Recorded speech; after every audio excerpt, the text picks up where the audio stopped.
You know, it's not always a lie, but sometimes it's a lie. Let's dig in, find out what I'm talking about.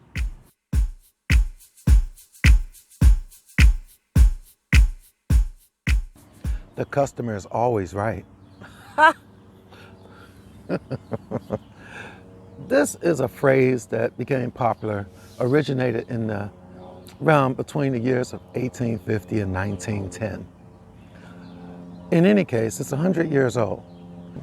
Culturally, style-wise, just people, everything in the world has changed so much since 1900. Customers aren't always right. Sometimes customers are wrong because they haven't been qualified. They don't have anybody to help them, to walk them through the things that they're looking for or the decisions they need to make. They know what they want, so they're right in that. They know what they want. But when they come into your store or they go to your business, a lot of times they need to be qualified. They need to be figured out. You need to make sure you're on the same page with them. And at the end of all that, sometimes they realize that they were wrong. So the customer isn't always right.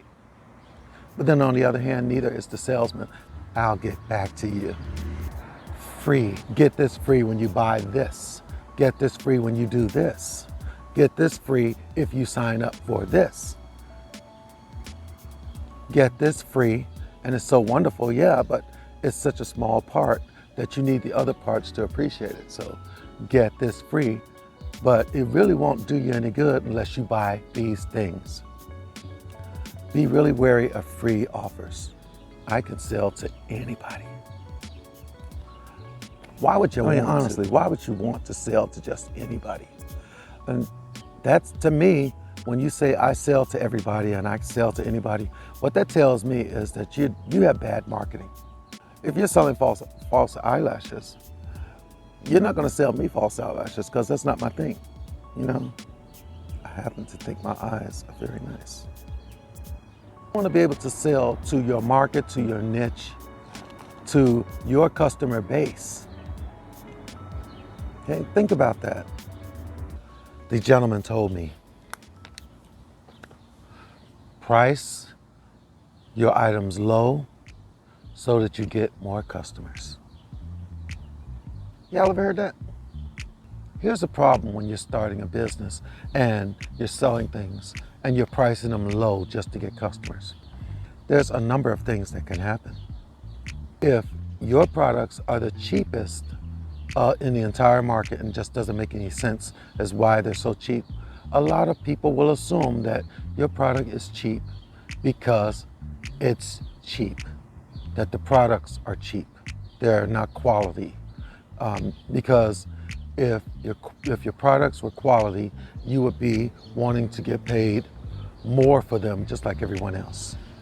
The other thing about pricing your stuff so low to get all the customers is you may get all the customers, but you won't get much profit. You will either break even or you will end up taking a loss for that product. We welcome all feedback. That's a tough one. They're not used to constructive criticism, or they're controlling this whole business by themselves where they micromanage their employees. People who micromanage their employees do not do feedback very well. And people who are just starting out don't do feedback very well. It's like, I think Erykah Badu said it, I'm an artist and I'm sensitive about my entrepreneurs are the same way. We are really sensitive about our stuff, especially when we started out. As you go on, constructive criticism becomes something that you really embrace.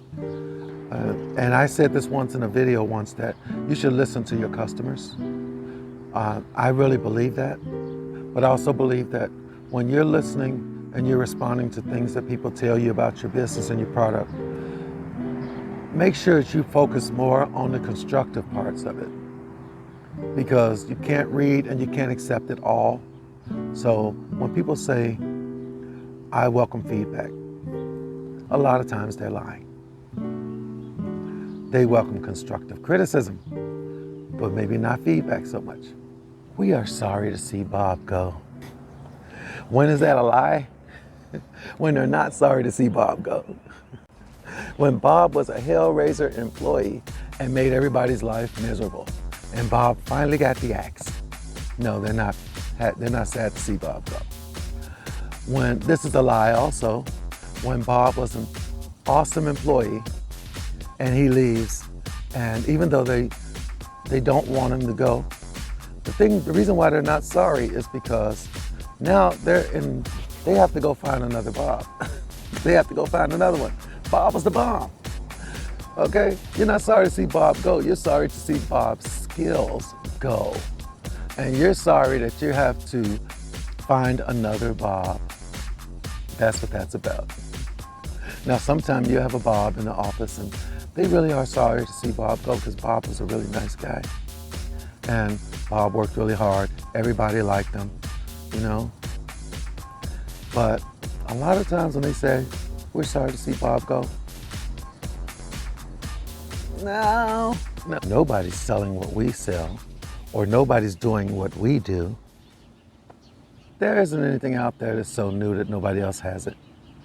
You know, most entrepreneurs, they want to start a new business and they want to be seen as super unique. They want to be seen as trend-setting, pioneering, dominating the market. The way you sell them may be a unique way of selling them. But to say that you're unique because nobody sells what you sell, no. It's all in the way you're selling it and what you're bringing to the table with that item. Tell me some of the things that you've heard people say that you thought were lies. Feel free to put them in the comments. I'd love to read them.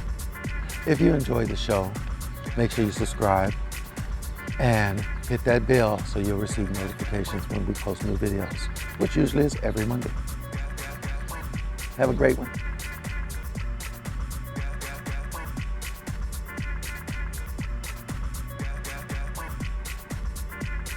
Here is a bit of entrepreneur advice. Hold up. I was prepared today.